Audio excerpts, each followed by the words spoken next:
Life at sea can be rewarding, but the pressures can be challenging too. Seize the Mind trains seafarers to become mental health first aiders, vital for both well-being and safety on board. Mental health first aid helps identify depression, anxiety, and burnout, creating safer, more supportive environments. Our globally recognized courses equip crew with the tools to support themselves and to support each other. Support your crew's mental well-being. Book your training with Seize the Mind today. Seize the Mind, mental health first aid for seafarers. Visit seizethemind.co.uk for more information. Welcome to another episode of White Pals Tales from the SuperYacht Laundry. I'm here with Daisy Kelliher. Kelliher, yeah. I'm doing great. She has come on today to tell her story. Now, obviously, I am going to confess, I've only just watched an episode of Below Deck. I don't know whether that's just because of my loyalty to the industry. I'm like, no, it has to be the real thing or nothing. So I binge watched a few episodes, and I have to say I was stressed from the get-go. I have to say, it must have been a very interesting experience. But before we get there, how did you get into yachting? So my dad was actually a yachty, as was my uncle up until very recently, and my aunties and uncles all did several seasons, and that's how my parents met. So my dad, when I started thinking about what to do next, he kind of put the industry in my mind, and this was quite a long time ago, so Instagram and things like that weren't really a thing. So they were all sail yachts? They were on motorboats, okay. But we come from a sailing family, but they did motorboats. This is back in the 80s, and my uncle up until recently on a motorboat, but honestly, I thought it was the Merchant Navy. Like, I did not understand it. This was when I was like 16, and I was like, this sounds horrific. I'm so not into this. So he's like, okay, well, what about hospitality? Because I knew I wanted to travel, and so I went and studied hotel management and got my degree in that in Ireland. And then I moved to London and worked in a hotel for 2 years, and I hated it. So after... Why would you hate that? I know, it seems so glamorous. And I was very poor, and I just didn't see a great trajectory. I was like, this is not what I want. So after a year, I went skiing with my dad, and he kind of put the idea back in my head. And at this stage, social media was more accessible, and I was like, oh, that's not the Navy, and this seems way more like my vibe. So I did another year, which was in total 2 years, and at 25, I just turned 25, and I went down to the south of France, and then got my first job on a super yacht. So did you have to do the crew houses? Did you start? I actually didn't do a crew house because I went to a small university, and it's called the Shannon family. So we do years abroad in our second year. Mm-hmm. So we had girls who get placed in Cannes, and I had never met them, but because of the Shannon family, I reached out to them and said, hey, can I come stay with you? And I mean, the apartment was the size of this room because it's hotel accommodation, so I had the most fun 5 weeks of my life. And went out kind of end of May, the day after my birthday, so the 28th of May, and slept on the floor. Like, it was 2 single beds, like a kitchenette. I slept on the floor. And then I made friends with the Irish guys who worked in the quays in Antibes. So I stayed in Cannes. So I actually didn't do any day work. I know, I was so naughty. I partied so hard for 5 weeks. It was bad, and I didn't really hang around yachties. I hung around the hoteliers and then the bartenders from the quays, and then I got my break from a sailboat, 34-metre sailboat looking for a shoe. I forgot about the quays. That's a blast from the past. Yeah. That doesn't actually exist anymore. Really? I haven't been down to Antibes in a long time. It looks really glamorous down there. Really? Yeah, no. Okay. They've really cleaned it up. Nice. It looks really... It's nothing like what we experienced. I'll have to go down. You will have to go down. So you didn't do anything. You just had a good time from the get-go. I just had a good time. I didn't stay in a crew house. I didn't go, didn't dock walk. I didn't day work. I got lucky, and then I started my career there. I was lucky because I think my CV stood out between my sailing background and the hospitality. So I kind of had a leg up in that stance. But yeah, I was one of the lucky ones who didn't have to do any of that grungy work. I just partied and got my job. So do you remember what your first impression was? Like, you know, obviously, to be fair, it's probably quite amazing because you've literally partied and then ended up on a boat. But like, how did you feel? Can you remember when you got on the boat? I don't really remember how I feel. What I do remember is I put on a lot of weight my first season, and I know I warn everyone going into this, it's their first stew. Like, I'm like, stewy bum is a real thing. I put on a lot of weight, and because I was like, oh, this is, because I never really thought about what I ate, and I had quite a physical job, and the food was amazing. I remember my chef was incredible, and just being the trap. It's like the ultimate trap, because there's never a meal that you don't like. No, and I was poor in London, so I never ate and saved all my money for vodka, and this was just amazing. I love food, so that was a real thing. That I do remember.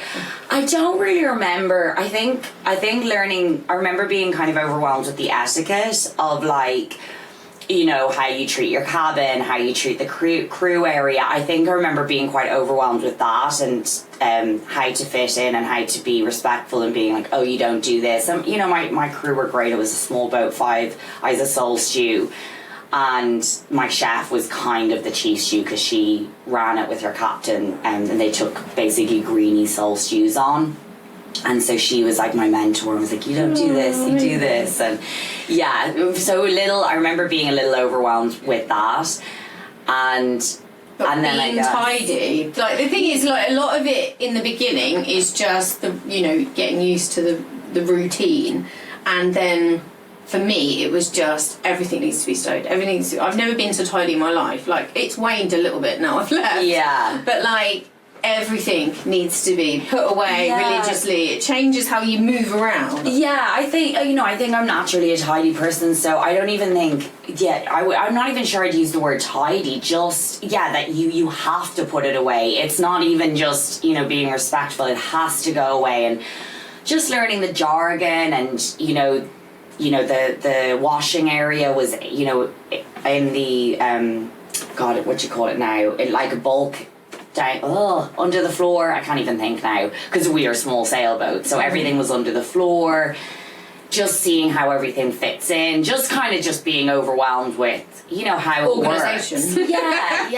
It was an interesting experience. I wish I could remember it better, because I think I did love it, and just, I thrive in learning something new and that kind of experience. And I think, again, kind of, I was just turned 25, partying pretty hard, and kind of learning how to come back to the boat, like, quietly, all this kind of stuff. Not kill yourself on the passerelle getting back. Well, I fell down, and we had a ladder down through a crew hatch, and I fell one night after drinking, and was bedbound for 2 days. So that was I was very careful even up until this day, because I did think I slipped a disc, or like I couldn't move.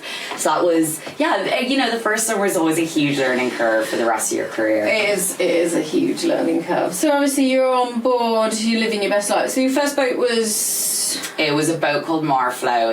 It was a beautiful sailboat, and that was a 34-meter sailboat. Yeah. Did you go up higher, bigger from there? Yeah, my next boat was a 56-meter fed ship, a motorboat. I did that for a year. Then a 40-meter motorboat, and then I went back to sail a 46-meter, 42 meters. So I kind of stayed there. Yeah. Once you're in the industry for a while, you get the crew size that you feel comfortable. Yeah, I went as high as 16 crew. Oh wow! Okay. But I went back down because like I said, we talked about this earlier. That I really felt comfortable in the four girls. Yeah, well, because you have enough to do. I think those huge interior teams, I'm like, oh my god, what do you do all day? But I think 4 is a really nice, and I do wish I think a lot of people do this, stay in their comfort zone, and I think because of that, I never progressed further than I could have. And I was talking to a captain that I worked with recently about the same thing. And, you know, I do regret that. And now I do encourage people in the yachting industry to push themselves. And I think 12 crew is a really nice number. Yeah. I think you have a bit of a family. It's not too big, not too small. So I regret not moving into that, but I was really happy on my boats, and that's, you know, really the most important thing. But yeah, I could have probably earned a bit more money, gotten rotation. Yeah, I mean, it's all relative, you know. At Yeah. the end of the day, it is a tough job, and you know, it's quite intense. I think the only thing with the smaller vessels and smaller crews, there is a bit of a, you know, it's either really good and you are family, or it's hell. Yeah. You know, Yeah. there is no in between with it. You can't Yeah. just like have a bit of an angst, you know, and it just sits there. You have to deal with whatever's going on, otherwise you all won't get on. Yeah. And then it won't work. Definitely. No, I totally agree. And the two main boats I spent my career on was a 42 metre and a 46 metre sailboats, which were pretty small, and I loved them. I really did. I loved the crew. I loved the owners. Everything about it was amazing. So I completely agree. And if it didn't, it just wasn't going to work. No, that's when you accidentally fire people. Yeah. Unfortunately, you're messing up the vibe. So goodbye. I wish you the best of luck. Luckily that wasn't me. I didn't get fired. Thank God I wasn't the asshole. Do some firing. So, right, so you're living your best life. How the hell did you end up on below deck? Oh God. Well, Don't tell me it was in a bar somewhere. No. I did get told kind of my whole life I'd be good in TV. I have no filter. I'm very... the reality gold is when you are unapologetically yourself. And I didn't know that everyone wasn't like that. I was like, isn't everyone just like... And I've learned that, no, we aren't all like that. So I have been told that kind of my whole life. And Below Deck often came up. I had no interest in doing it. Absolutely none. And I guess I will go as far as to say I was a yachty, who I'm going to probably might insult a few people. I was a little narrow-minded and said, like, you know, it's trash, or, you know. Oh no, I was 100%. Yeah, that's what I'm like, I know I'm going to offend people, but I was that person as well, and obviously my mind has changed, my mindset has changed, and we did watch it. Our engineer loved it, and it was something we kind of bonded with him about. Again, it was a small boat and everyone's different, but he loved it, so we watched it, you know, to kind of bond with him, and we loved watching it, but I certainly didn't want to do it. And then COVID hit, and I actually had just left my boat to go on holiday, so they were crossing from Sri Lanka back to Europe. I went on holiday, landed in London, and the day I flew to Dublin is when we went into lockdown. Didn't think it would affect me, was, you know, obviously concerned, but was like, well, it doesn't really affect me, I'll go back to work. And then a week later I got told I'll be put on half pay or reduced pay or something. You can get back to the boat. Well, at this stage we didn't even know, actually, because the boat was still crossing. So the crossing was about four weeks maybe, so they were only a week into the crossing. We were a week into lockdown. I was one of the first people who heard, like, you know, no one reacted quite as quickly as my owner did. Right. But he was in retail, it was what it was, and I did lose my shit. I was like, what do you mean I'm getting a pay reduction? Then a week later I find out that I lost my job, and I was like, well, I've been on this boat for 3 years, all my stuff was still on the boat, they were still crossing. I was like, I just couldn't even think straight. I was You're like, chief stew at that point? Yeah. And I was like, okay, well, this is interesting. And I was living at my parents', I was 33, and it just continued. And I was like, what the hell? And I really struggled. I couldn't get out of bed. And kind of that transitional period was forced upon me. I'd already been thinking about how to leave the industry, but this was like immediate. And then to top my anxiety, crew agents, people around me were saying things like, oh, maybe you have to move back to Dublin. And I'm like, I haven't lived in Dublin in, 15 years. I was like, I don't really have any friends here. This isn't my home. And they would just say it so flippantly, like it was just easy. Yeah, like it's easy. Just get a job here. I'm like, you don't understand what you're saying to me. Crew agents were obviously like, we have no idea what the industry is going to transition so I just was the typical person I am and went into full-blown panic mode. And yeah, I really wasn't getting out of bed. It was a small apartment we were living in, and then my captain and a good friend of mine said, like, why don't you do below deck? And I don't really remember my reaction, but I don't think I thought much about it. I was like, whatever. And then at this stage I was like, I have nothing to lose, you know. And I think I was in the process of applying for the Race Around the World thing as well. What's that reality show? I think it's Race Around the World. Okay. But I think like the one where they give them cash and yeah, exactly. I think what I was looking for at that stage was just to get out of the house. I was like, anything, and I really wasn't far into lockdown at this stage. It was about 6 weeks. You were really yeah, it really wasn't far in, and it was a long 6 weeks, and you know, every day kind of overthinking everything, couldn't sleep, really struggling with it mentally. And I just wanted to get out. I just needed to get out of the house, learn something new. And it was great timing because I was looking for something out after yachting. So I've been in yachting now 8 years full time. So I applied, and then the next thing, 2 months later, I never thinking I'd get it. I got offered it and went through, again, a huge turmoil of, do I take it, do I not? I'm risking my career, my future.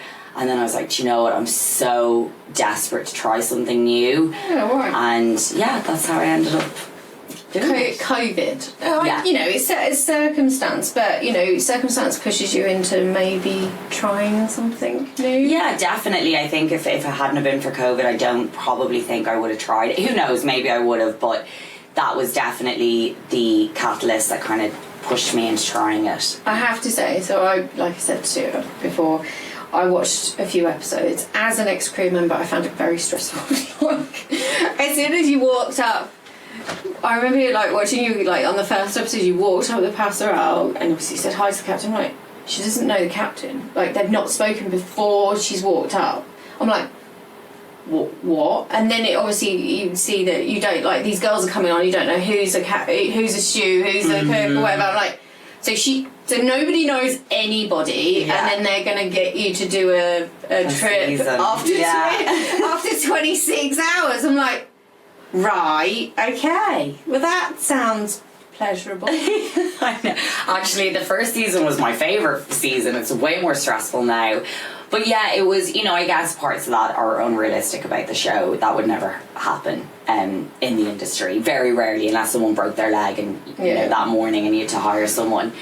But it was really stressful. But I do, you know, at the same time, it was this adrenaline. It wasn't like the stress I was feeling in COVID. That was stress that, you know, was really unpleasant. This was much more of an exciting adrenaline. It was stressful, but I would have picked that any day than the... Is it a bit tongue-in-cheek? Because you're like, it's a TV show at the end of the day. It's not like... Did you feel like it wasn't your real job? It was something you were doing? No, I feel more like that now. At the time, initially, my first season, I took the stew role very seriously, but there's so much more to that role, being a cast member, than just being a stew. And now it's actually a lot more stressful because now I'm more of a TV personality and less of a stew. And it was easier when I was just a stew. It was easier when all I did was care about my job and no one knew me and no one judged me, and I didn't have pressure to be a certain person. Yeah, whereas now I feel more pressure to live up to people's expectations rather than just concentrate on my job.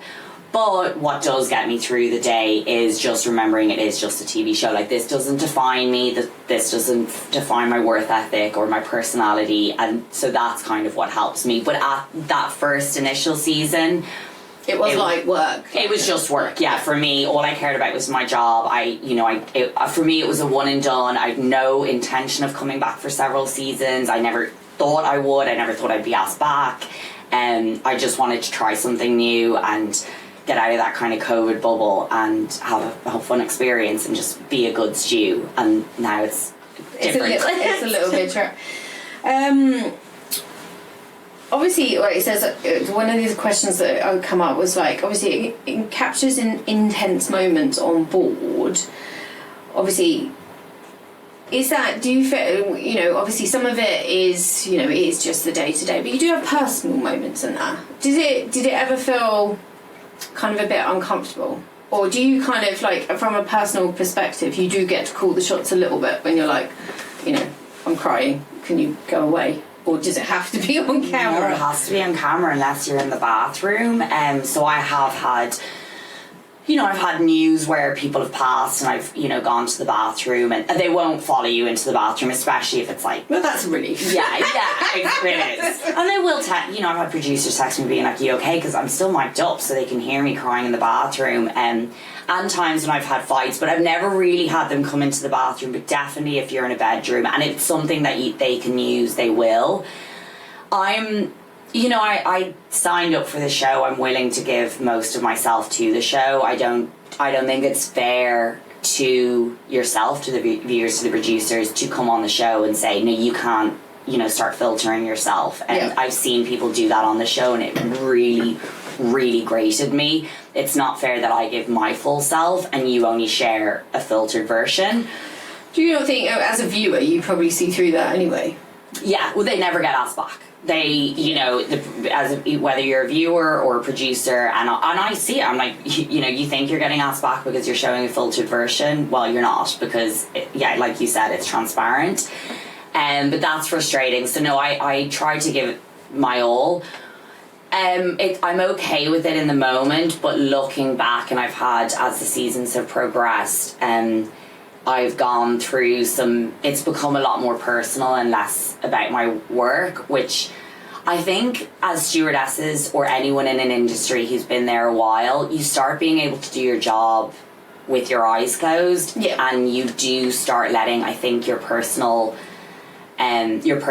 maybe get more involved, whether it be with a boy or whether it be with conflict. And I do think the nice thing about starting a job is you are so focused on that. And I think through the seasons I lost that a bit, and in yachting I lost that a bit because I could do the job with my eyes closed.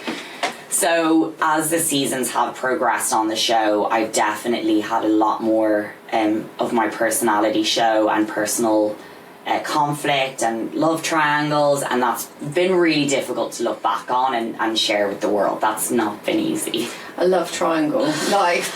Yeah. I mean, it wasn't really, but that's what I got dubbed. Well, relationships on board. I didn't really have many relationships on board. Not relationships, like friends, kind of. Yeah. You know, because let's be honest, the industry, before you go on below deck, it is a bit of a, you know, you can be a blank canvas out there. You know, you really do find out your authentic self because you know, nobody's expecting you to be anything else. Mm-hmm. Yeah. So you can be a bit wild. Yeah. I mean, it's been a wild experience, and luckily the person that I've witnessed in myself is the person I expected. Nice. But I do think other people don't have the same experience, and I think they've had, you know, this real looking glass at them and kind of gone, oh wow, I'm not the person I thought I was. And luckily I had a more positive experience, but it's still quite an experience. And, you know, I have woken up going, thank God that I am the person I thought I was, because we all have perceptions of ourselves that sometimes aren't reality. So yeah, it's been interesting. It's a bit of a journey, right? So you're on below deck. You've done your first. When did it kind of hit you that there's quite a few people watching this? I think not for a while. I think the first time was really BravoCon, which I did 2 years ago, because we filmed our first few seasons in COVID. And because Bravo and the show really took off during COVID over in Europe. It was quite big in America, but worldwide it was during COVID. And I didn't realise how big it was. I thought it was America, and I thought it was yachties who knew about the show. And I stayed in that bubble for the first few years because I didn't do much press, and no one really recognised me over here. And then I went to BravoCon in New York 2 years ago, and I was like, oh wow, like this is insane. And since then the show's just gotten bigger, and now I often get recognised in the UK. In Ireland I'm getting a lot more press and recognition really only in the last year, and then it's on Netflix.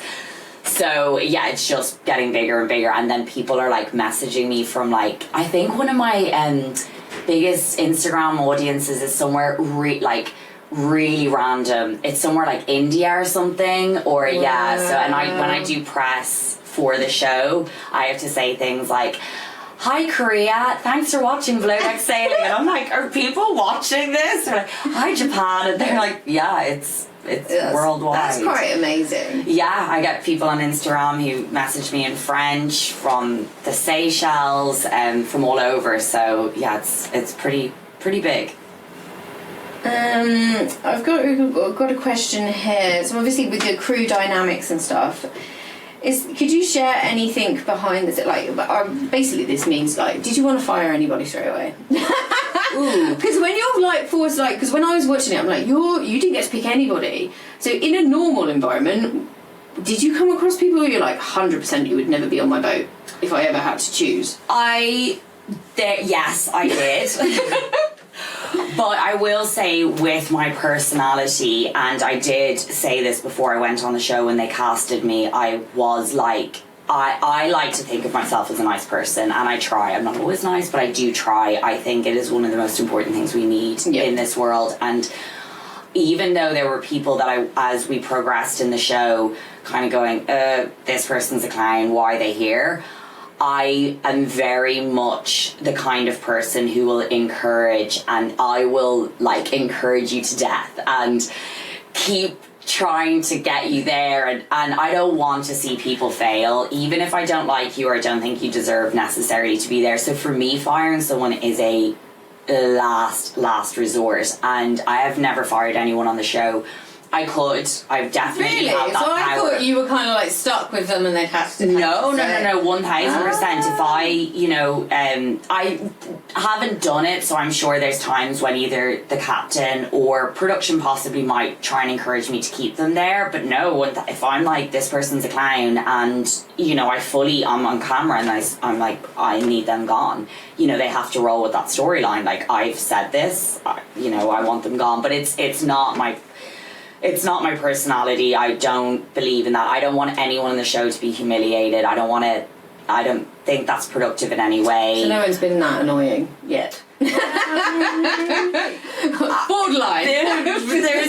It's been touch and go. I'm not going to say there haven't been tough conversations, or there hasn't. Yes, I've been pushed to the limit, and I do think if other people had been in my position, there were people who would have gotten fired quicker. But I'm like, we can do this. I'm like, come on. I will connect with you on some level. I'm not really sure what that level is, but I will connect with you.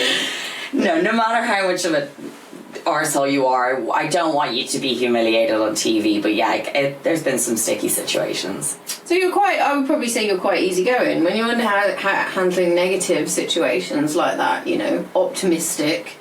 Yeah, some definitely. people you need to be optimistic about. One day you'll be fine. 100%. I do like to think that I'm pretty relaxed, easygoing, and I've always been like that in the yachting industry. And I think that's probably why I would never have gotten up. Oh, well, I don't know. I don't know if that's why I would. I think that's why I stayed on kind of smaller sailboats. Yeah. I think I just didn't believe that I fit the persona of like a strict, and I don't. And maybe I would have thrived on a bigger motorboat, but I care more about, the stews getting on than I do about things being meticulous. Yeah. So my boats were a lot more family orientated. They were a lot more about embracing a positive atmosphere than like the dust in the corner of the boat. It was all about experience, and that was much more my niche and where I thrived. I'm all about good times. I mean, I can be very negative, don't get me wrong, I'm Irish, but I really like getting on with people. I hate animosity. I don't want to. I believe in being a team. I'm not going to boss you around. But also, on a boat that size, you can't get away from it either. So it needs to be short-lived, because otherwise it's just going to...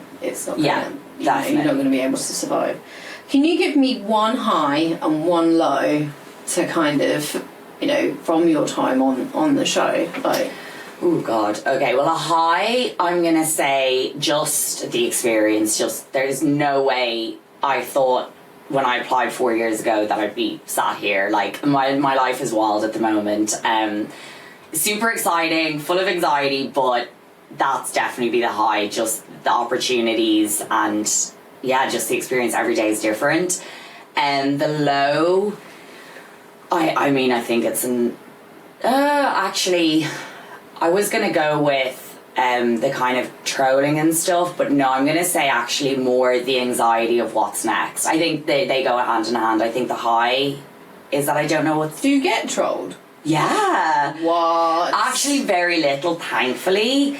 It can go through waves. Really? The majority is very little, but yeah, I had a period with the love triangle where I was already going through a very public breakup, and then also everyone weighing in on their opinions. And and then people... I haven't got to that episode yet. I'm sorry, spoiler. And then,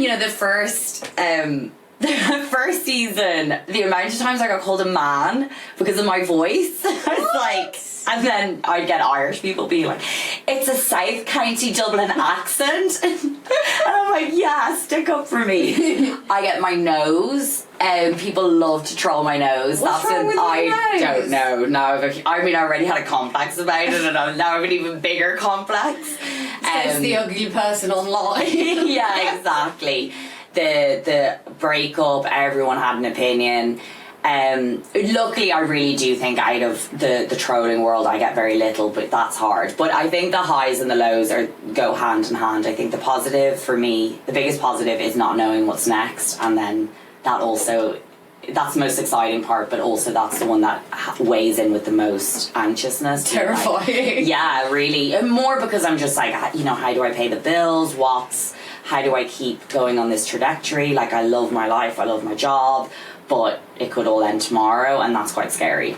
So that leans into what we do at Yacht Pearls of Wisdom is, have you got an exit plan? So obviously you're not just leaving yachting. Would you go back on Below Deck? I know, it's so funny. What's your plan? Well, the irony of this is just before we jumped on the podcast, is one of my biggest regrets is I didn't have an exit plan for leaving yachting, and now I don't have an exit plan for leaving Below Deck. And I'm like, you never learn. You think you're going to learn from your mistakes, and you don't. And I think... I would like to always think that I'll always be in the yachting industry in some capacity, whether it being an ambassador, an advocate, temping, whatever it is. I love the industry. I love what it gave me, and I would happily go back and temp. I always am open to that. I think the difficulty with me temping is it's so last minute. And because of the opportunities I'm being given are also very last minute, they're going to clash. They clash, and I pick the industry I'm in now because I would hope it's my future. That's the frustrating thing about that kind of temping world. It's just so last minute, it's hard to plan. But I have great relationships with my old owners, I've gone back over the years to temp with them. I've toyed with the idea of rotational, but I honestly think with my presence on Below Deck, I think I'd really struggle to get a job, and I also just think I'm just too far gone. I'm very much in the media industry for the last 4 years, and I love all the new skills I've developed and everything I'm learning. So I think going back to rotational, I would really struggle, I think. I think it's like, it's the same comparable to, going back to hotels after working on a yacht. Yeah. You've not worked on a yacht for a while. Mm-hmm. So to go from a below deck yacht to a normal yacht, it however nice the yacht is or the position, it's going to feel probably like a step backwards. Yeah, and almost quite boring. And I don't mean that rudely, but just for me, I have gone back and temped since doing the show, and I love it, and I love being able to do that. But the show is so much more than just stewardessing. You've got cameras, you've got politics, you've got PR, you've so much going on, and the adrenaline is unreal. And physically, it's the hardest boat I've ever worked on. Pulling 20 hours, it's crazy, and I've gone back to doing a normal boat, and I'll even do 16 hours a day, and I'm like, geez, this is easy. I'm like, you want a cocktail? I'm like, grand, we're gonna sit right right up, I'll get that for you. And it did feel very slow, even though they were tough charters, without having the camera crew and the pressures of knowing that it was going to be on TV. It did feel slow, and I was like, it's great for a couple of weeks here and there, but going back full time, like you said, or rotational even, I think it would just be too slow for me. And yeah, it's just changing. So I would hope to see my future always within the yachting industry, but definitely in a different capacity. But I mean, also, who knows, you know, girls gotta eat, so girls gotta eat, but also, you know, age.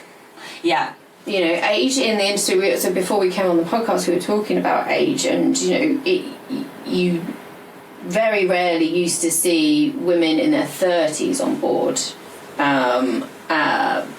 You know, so back in the day, obviously I didn't join the industry until I was in my 30s, and we're talking, so I found it really late. Yeah. Managed to have like 5 years of fun, and then then they decided to become a grown up with no skills.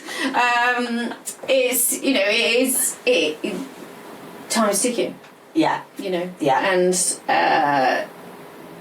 obviously it's a very physical job, although you're saying that obviously below deck is even up in the ante on that, but there will be a point where maybe it's got to change.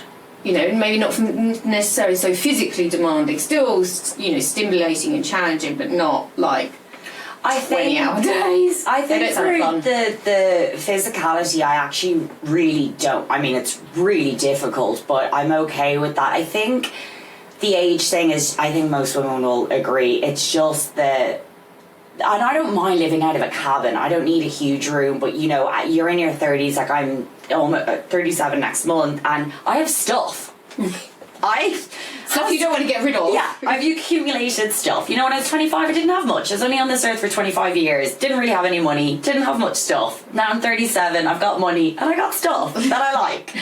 And I've worked really hard for, and I want to keep that stuff. And suddenly the cabin's very, very small.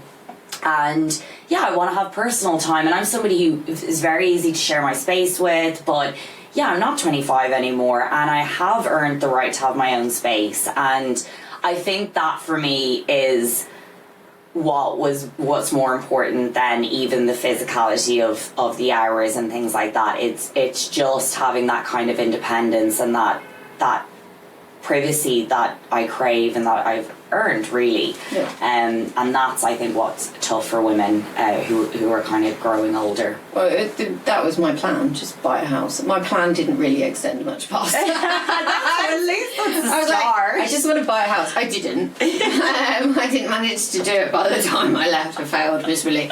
But, you know, the exit strategy, what I've discovered after talking to a lot of ladies, really doesn't go past literally getting a property, creating a home, and then before you know it, you're kind of like not being pushed like that. You can stay on board. I've worked for a 40-year-old Stu. It wasn't a pleasant experience. No, so, I mean, there is a psychological joke. So technically, since I've started this, there is science behind it. We are, you know, our hormones start to change from the strike of 30. Apparently we get less pleasing, like we don't want to please as much, like on a hormonal level. Wow.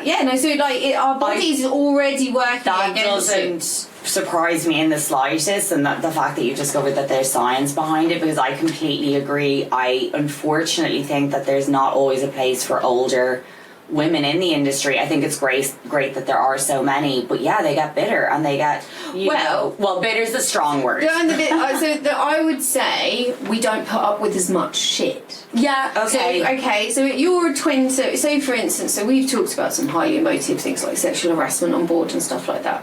As a 25-year-old Stu, dealing with sexual harassment of say for instance one of your team, and being a 35-year-old Stu, who's going to deal with that and literally put whoever in their place, get that dealt with? You know, do you know what I mean? Absolutely. And I think as well with that, it's not even just being kind of, you're describing like somebody who's stronger and more confident, but also tired. At 25, you haven't experienced it as much. By 35 you're like, really? And I think why I relate to, I mean, no one dares to try to sexually harass me because someone actually told me that. But I was like, I've never been like, that's never happened to me. And they're like, Daisy, you're petrifying. And I'm like, oh, okay. Okay, good. But I was on the show, you get kind of comments when you've been doing it as long as I have, and they're like, oh, they're over it, blah, blah. And I'm like, do you know what? I am over it. I'm over repeating myself. I'm sick to death of saying the same thing. The first season, you know, you try to you're like, do this and do that, and you're like, oh, okay. And then by the fourth season, I'm like, can you just do what I said the first season? Why am I here still repeating myself? And I think that's very similar to what you're saying.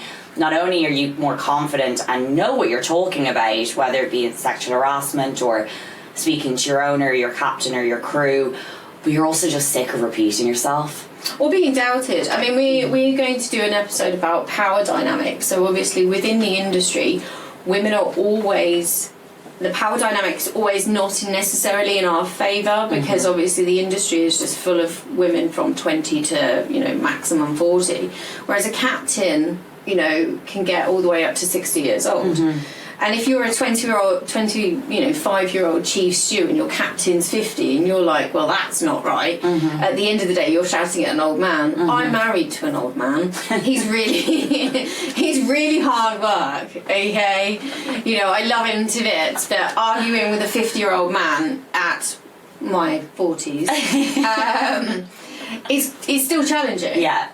At 25, when you might have had, you know, 3 years in the season, and you're pointing out that something's not quite right, you're always at a disadvantage. Yeah. And I'm not saying that, you know, this is not across the board, but it really changed my perspective when we started looking at, you know, women are always going to be not on a back foot, but you're always going to be. It's always going to be slightly different. Yeah, our experience. No, I think we can. I think you're right. I think, you know, generalization is a dangerous thing to do, but generalization exists, and it's safe to say, yes, as women, you know, we have a smaller voice, and you become louder, you become more annoying. You're just the naggy, annoying one. You know, you're absolutely right. You are always on a back foot, and I think if you find the right man, they can embrace it and respect it, and they kind of like love a challenging woman. But a lot of men don't like it, and yeah, it's definitely age in the industry for females is an interesting topic for sure. It is an interesting. Well, we're going to be doing it in more depth. Talking about romance, what do you think about romance on board? Should it be banned? No, absolutely not. Even when it goes really horribly wrong. Well, you know, I'm a huge believer in personal life trumps work life, and I think if you can get a great balance, great, but you know, I would rather die feeling really loved than having a successful career. If I had to choose the two, I think being in love is a more superior experience than having a great career, in my opinion. I've definitely put my career first because I'm petrified of love. But people have always asked me this, and you know, I let people hook up on the show and they're like, what? And I'm like, the majority of everyone I've ever dated or have had any sort of relationship with has been through work or university or in that, because already I have a common ground. I'm not the kind of girl who meets someone in a bar. It's just not me. I much more bond with someone through you know, that cliche of personality, but yeah, that laughing in the crew mess, laughing in the galley kind of, and over months it's developed into something else. And I just, you know, even when it goes wrong, like, life is for living, and I that sort of control and power dynamic over someone's personal relationship, when you've already asked, oh, come live on the boat, work your ass off, do everything for them, oh, but we're also going to take away your personal choice. Like, come on, no. To be honest, nobody listens anyway. I've told girls loads of times, don't sleep with that Becky. I mean, absolutely ranted. Yeah, I mean, it's never a good idea. He's definitely free. Yeah. It's sure you want to. Never a good idea, and obviously you're there to encourage, to make right decisions. But when you're talking about banning and things like that, no, definitely don't encourage it. And be smart about those decisions. It's not fun when it goes wrong for anyone, including mainly for yourself. Don't screw the crew. That's what everybody says, but.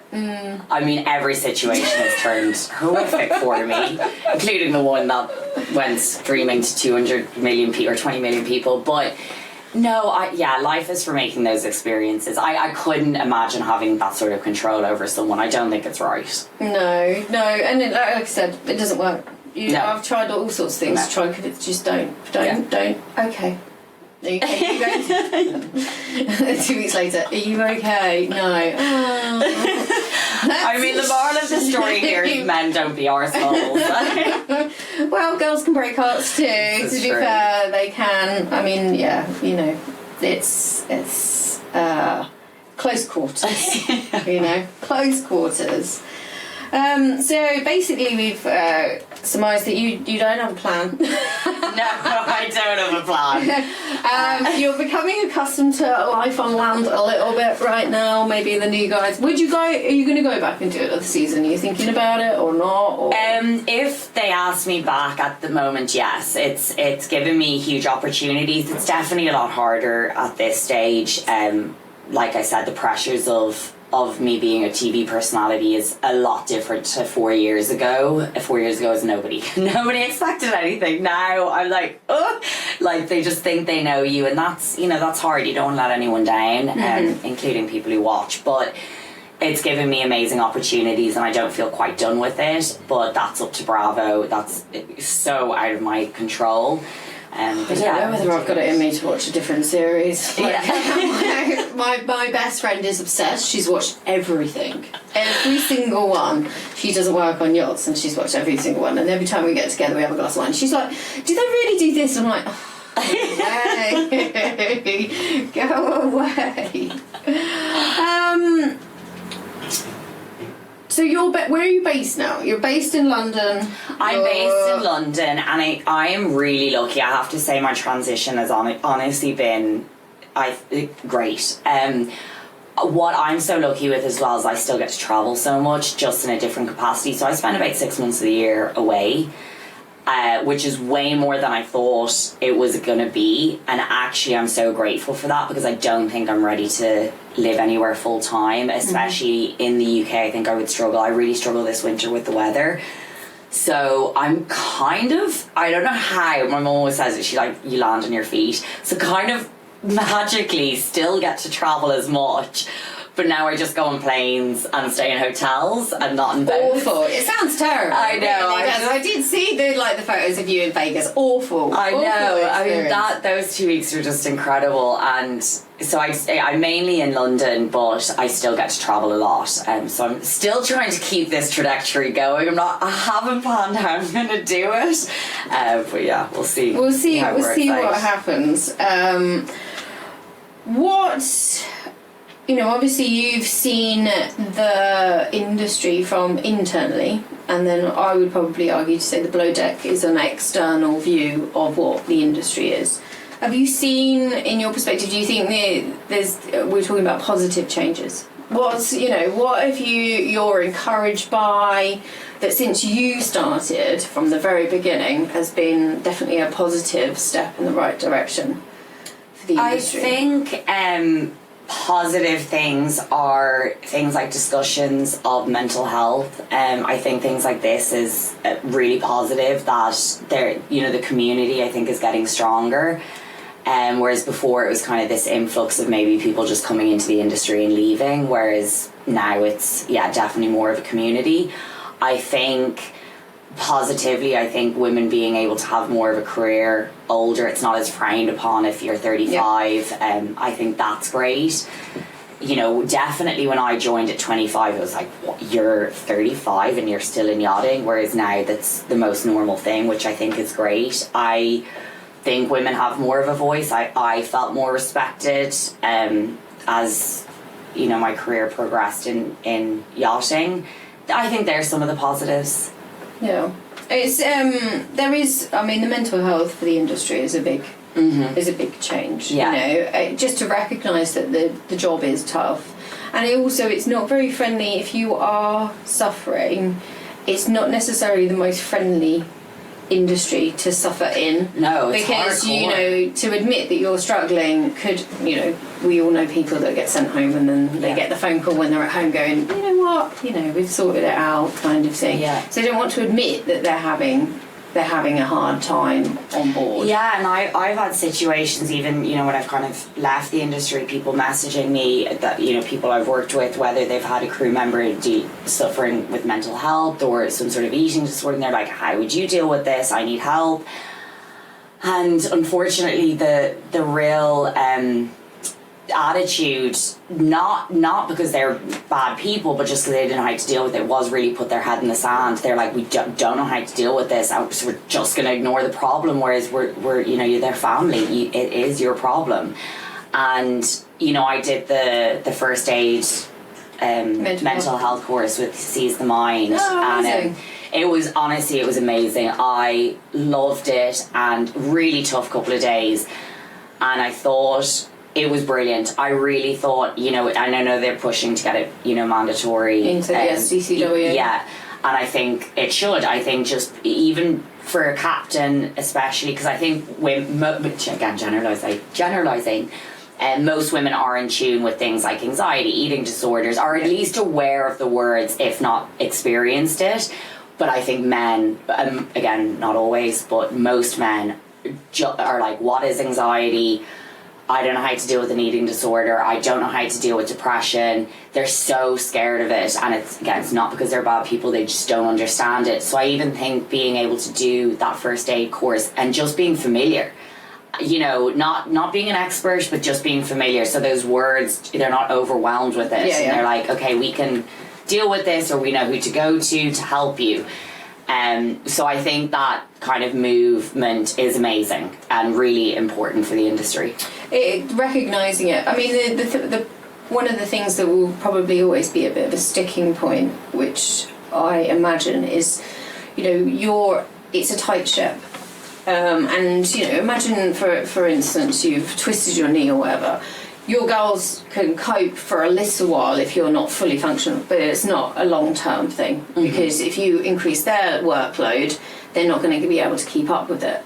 So I think in some respects the industry is not very forgiving, not because it doesn't care, but the way it functions doesn't really leave a lot of wiggle room. You know, you don't want to get out of bed today because you're really upset. Yeah. Or you should have time to go and decompress, but you can't. You're on charter. There is nowhere for you to go. You can't. There are no sick days.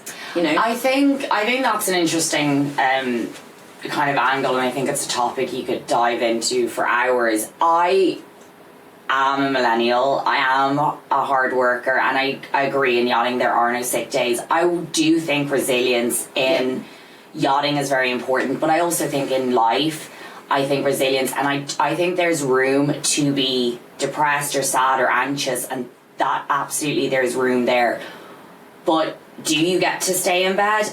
I don't know, and I don't even know if it's right. No. You know, and I know in the corporate world you have mental health sick days. I'm a bit old school, and I am a kind of a believer that you should be able to go to work. Now, should you be able to have someone to talk to and to understand and that I believe in 100%, and that's where I think that's great, that movement. I've often spoken to my captains, and they were amazing when I've been going through a tough time.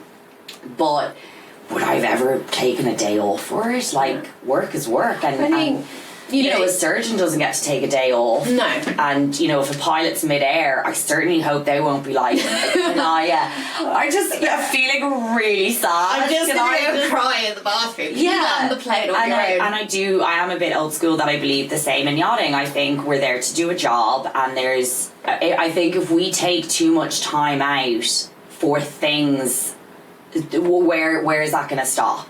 Yeah.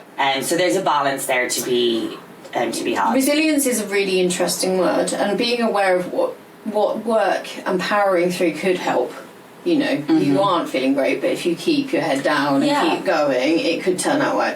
But well, like you said, it's probably a full episode on like what it is. But same generation as yourself, you know, you just keep going. Yeah, you know, we've got to pay the bills at the end of the day. There is, I suppose, in that respect, I've never been pushed to the finite. You know, and I think certain things, especially substance abuse. And eating disorders. I mean, even an eating disorder, you could keep working. Yeah, no, absolutely. Whether you should or not, you could keep working. Yeah. Substance abuse is slightly different because if it does get out of control, then you're on charter and it's a bit of a mess. So at least everybody's talking about it. Absolutely, and I think, you know, everything's circumstantial, and I think there have been times when, you know, I've had stewardesses who are really upset or whatever it is, and I'm like, and we're flat out, and I'm like, take 10 minutes. You know, it's about managing a situation, and it's not going to be this book saying, if you are depressed, let them have, you know, a day off. And that's, you know, I guess where the corporate world is a bit more black and white. Like, you get 5 mental health days, which is hilarious, or whatever it is. Like, I'll need to look up on it, but they get a certain amount of mental health days in a year, and I love that there's... So those random sick days that we used to take, apparently they're okay now. Yeah. You don't have to feel guilty anymore. This is it. So I think being a good chief steward, but good captain, is about recognising those moments where, you know, that person's cocktail can wait, this person needs 10 minutes, but that person also needs to realise sitting in bed isn't going to help them. No. Taking 10 minutes to decompress and compose, or whatever it is, an hour, every situation is different, but yeah, being resilient and life has to go on, and we need everyone to do a farmer never takes a day off. No. It's, you know, but life is tough. Yeah, you know, it's you know, most of the time it is really, really hard. You know, don't get me started on that. My favourite thing to do is look at the stars, going, "Why are we here? What's the point?" I'm not really sure, but you know, we'll keep going. We'll keep going. There's always some rosé somewhere that will help us with that question. I have actually been considering bringing a bottle of Whispering Angels to every podcast episode, but some of them, you know, we started at 11 o'clock in the morning, but I am a yachty, so that's doable. Yeah, exactly. You know, that's 5 o'clock doable somewhere. So obviously, at the end, towards the end of each podcast, I would say, can you give 3 pieces of advice to a new for a crew member about their life in yachting? But I'm going to make yours reality TV. So what are your 3, if somebody's thinking, because I'm pretty sure I saw an advert for the next season, one of the next seasons of Below Deck in the crew ether, what is the 3 pieces of advice you would give if somebody was like, I want to go on Below Deck? Ooh, I think being realistic. I think a lot of people come onto it expecting to be an overnight influencer and it's going to change their life. It won't.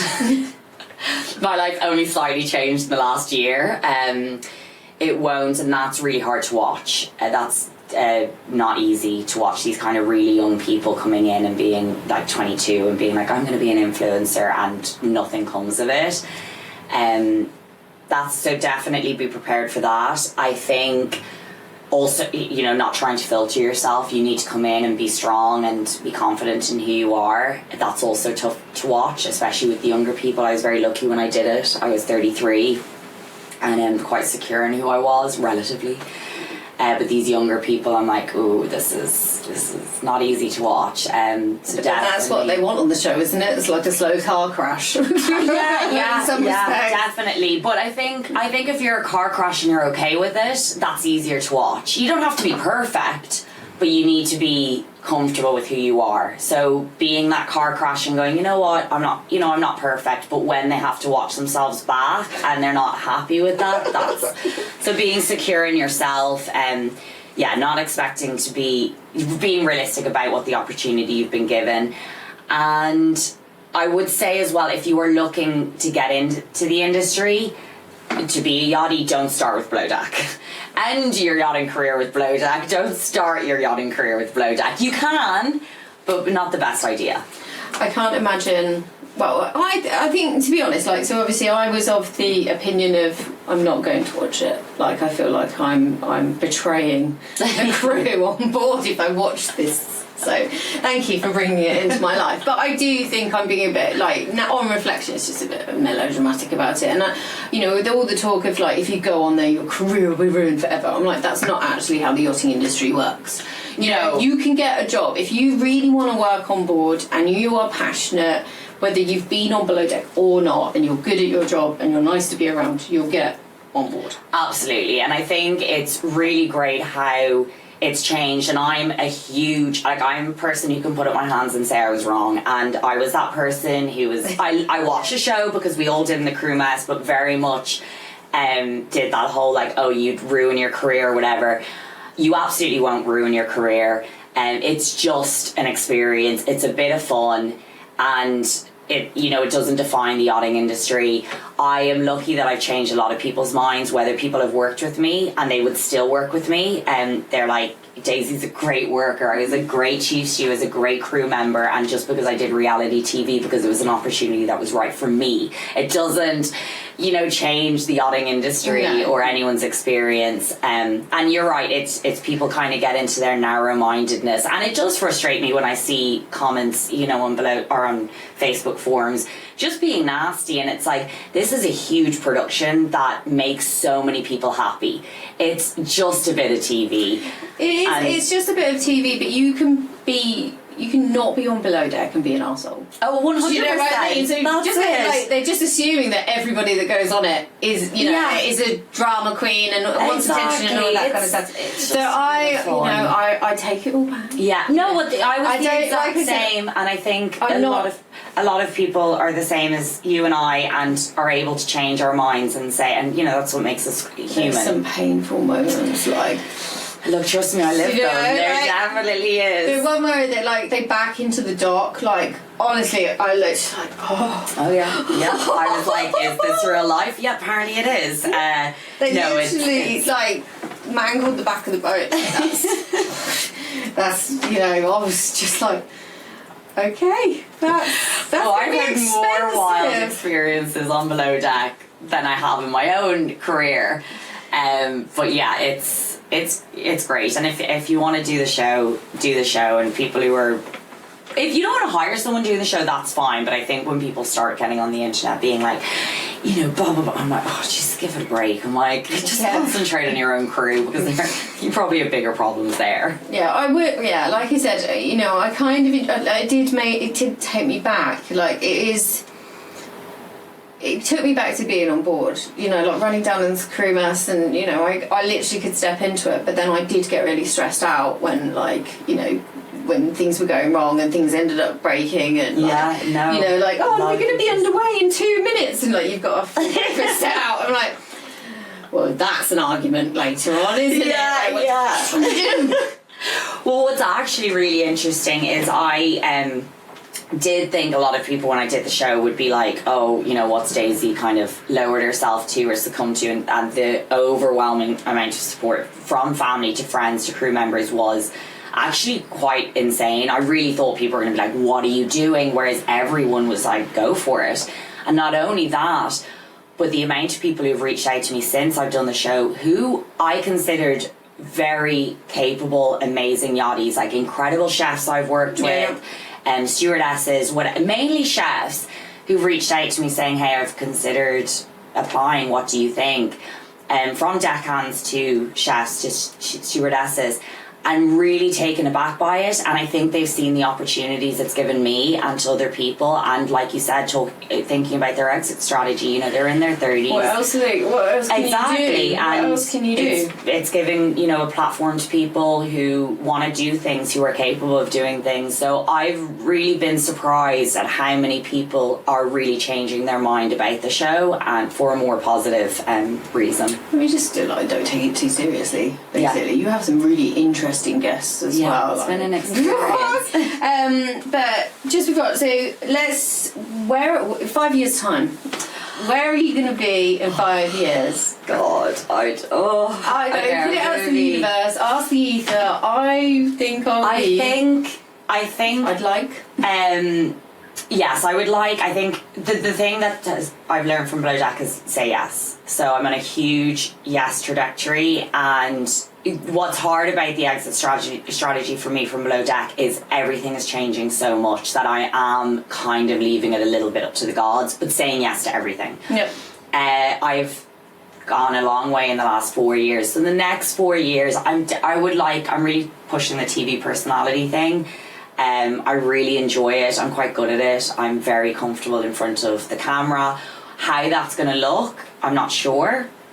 But yeah, definitely a career in media would be really nice. But we'll see. So I'm putting it out there, but You could be the face of the yachting industry.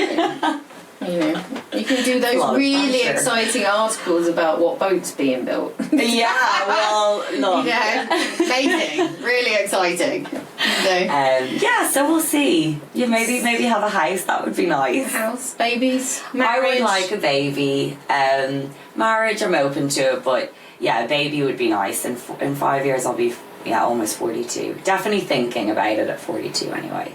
I'm not ready. 42? Yeah, I am. That's a gamble. I know. Well, I did just freeze my eggs. I'm about to do another cycle, and I've never wanted a baby until I was 40, at least. Really? So, yeah. Well, my mum had me at 40 and my sister at 43, so it was something I always knew. I just never kind of knew. I never wanted children in my 30s, so it all feels like it might work out the way it's supposed to. But yeah, I'd like a baby, but not anytime soon. Not anytime soon. Not anytime soon. I can, use all my umbrella today. Use all my umbrella. Right, so to finish, we ask each guest, tell us your craziest story. You've got loads. I know. Is there a crazy story you would like to tell us? I find this hard because I get asked this a lot when I do interviews. I don't really have any crazy stories. I think they are just generally all crazy. I think doing reality TV in itself was pretty crazy. Serving dinner with 4 cameras in your face is quite intense. It's not very relaxing, as a guest. You'd be surprised how much they zone out. You really would be. How much do you notice these? I try to ignore them. You'd be surprised how quick, and when alcohol's involved, they really forget the cameras are there.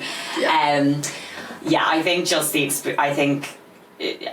on board, we dragged anchor badly. That had never happened to me before. Where were you at? We were in Mahon, I think. Just off Mahon, that was really crazy. The deckhand didn't think he had to work and didn't do his anchor watch properly, and the wind picked up bad. That was really crazy. That was. Do you get close to the? We ran bank. Thankfully, it was a sand bank, and we were dragging badly ashore. It was really quite hectic. That was wild. Crashing the dock was wild. Crashing the dock, literally. I've never had that before.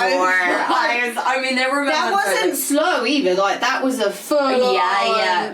I'm like, somebody's gonna get fired for that. That's, because obviously once you work on board, you're like, oh, that's gonna be at least 200 grand to sort that out. It's not cheap to it's that's not a crash, and your brain's like, can they open the LAS anymore? That's gonna be. Yeah.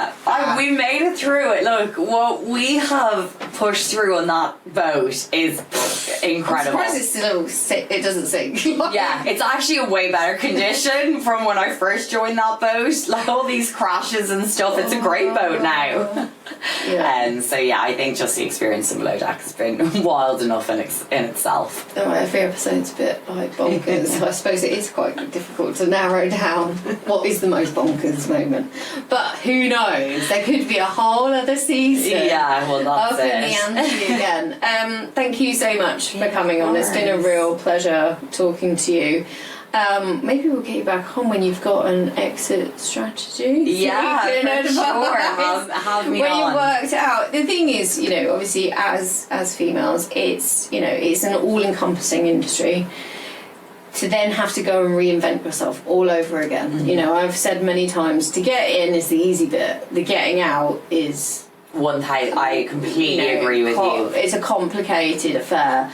And that's why we've started Holes of Wisdom, the community. Even, podcast. you know, you were saying that you were started yachting a bit later in your 30s. I actually think the yachting industry is more embracing of women in their 30s than the real world is. Yeah. Yeah, and like, you know, we were saying, starting an industry, it really is like ageism is a problem. You're competing with 20-year-olds and coming in at 35, 36 into the industry. And in the real world, you pivot, whereas going from yachting back, it's just two different worlds. It is, you know, what we are hoping that all the support that we've got, you know, my dream is that when they step off, you're going to something even better.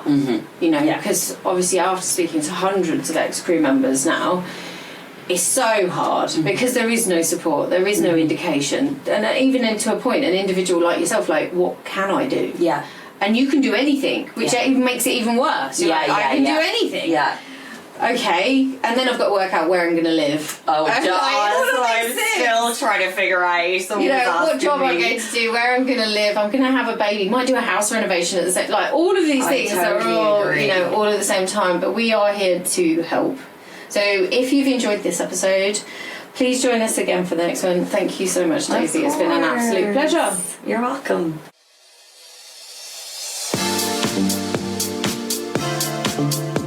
Thank you.